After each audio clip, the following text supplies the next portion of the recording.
Another type of loop that we can do in our VBA is a do while loop, which differs from the for next loop in that you don't have to use a counter. We actually check for a condition, and if that condition is true, the loop continues round again. Let's see it in action to see what we can do here. Let's go into our Visual Basic, and in our standard module, we can see the syntax. It's do while and then your condition. Now, the brackets aren't part of the syntax, and we'll put a comment there so the VBA doesn't complain. So do while condition that we're looking for, all your commands, and then the word loop. Now, there is a reverse way of doing these kind of loops, and that is you can do, then all your commands, and then you finish with a loop while, and then your condition. So you're putting the condition at the end of the loop.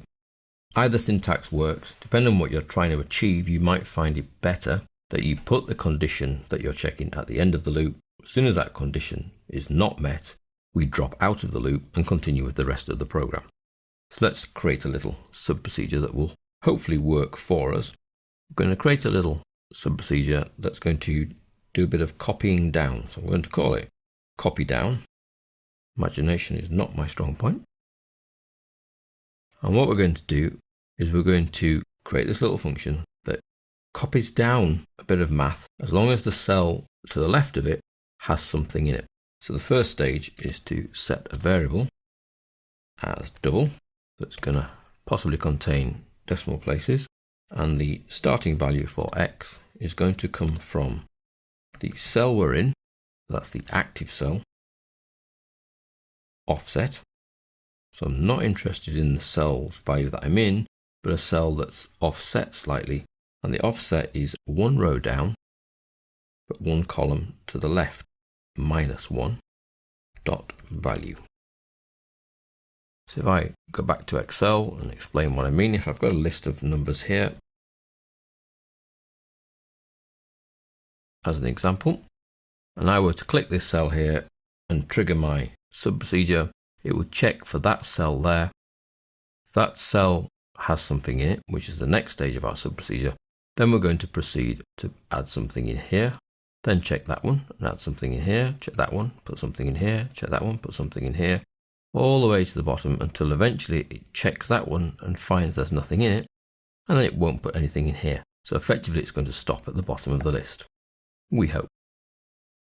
So the first stage is to grab the value of the cell one below and to the left, and if that has something in it, then we can proceed to put our formula in the cell next to it. So we're going to create a do while loop. So do while x is not empty. So we're using a less than and more than symbol to mean not equal to, and then we're using a keyword called empty. So that's possibly two things new being introduced there. Now when I press return, you'll see that the VBA does its title casing, so we know empty is a keyword, and effectively means the cell has nothing in it. Not equal to, so it's not equal to empty. It's not empty, there is something in it. So while there is something in x, x being the cell one below and to the left of where I currently am, then we're going to do something. Now, just like the for next loop, I tend to then finish the loop off before I put the commands so that I know I'm not going to miss the closing of the loop, and that goes blue as well. So in between our do and condition and loop, the commands I would like to carry out are firstly to set the value of the cell below where I currently am, so active cell.offset 1, 0. So that's moving down one row but not moving left or right. Dot value is going to be made equal to x multiplied by 2. So I find out the value effectively bottom left hand corner of where I currently am. If there's something in that cell, then I multiply it by 2 and place it to the cell just to the right. The next job is then to actually physically move down to that cell. So I need to make that cell now the active cell. So active cell.offset 1, 0. becomes the now active cell by using the method activate. And then I have to reset the value of X. And it's exactly the same command as here. So let's do a little copy and paste. So X now looks at the new cell that's just offset from where I am. So one to the left and one down. And then we loop back to the beginning. If this new X is not empty, we run through the whole set of actions again. So let's go back into Excel, place my cursor here, come back to the Visual Basic and run copy down. When I go back to Excel, you'll see that it's stepped all the way down to the last point because it starts here. It looks there. Is this cell empty? No, it's not. Let's do a 2 times. Make this the active cell. So I'm checking this cell. Is it empty? No, it's not.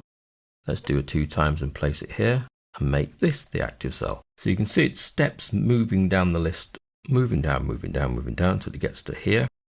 Checks to see if this cell is not empty. Because it is, we then fall out of our loop.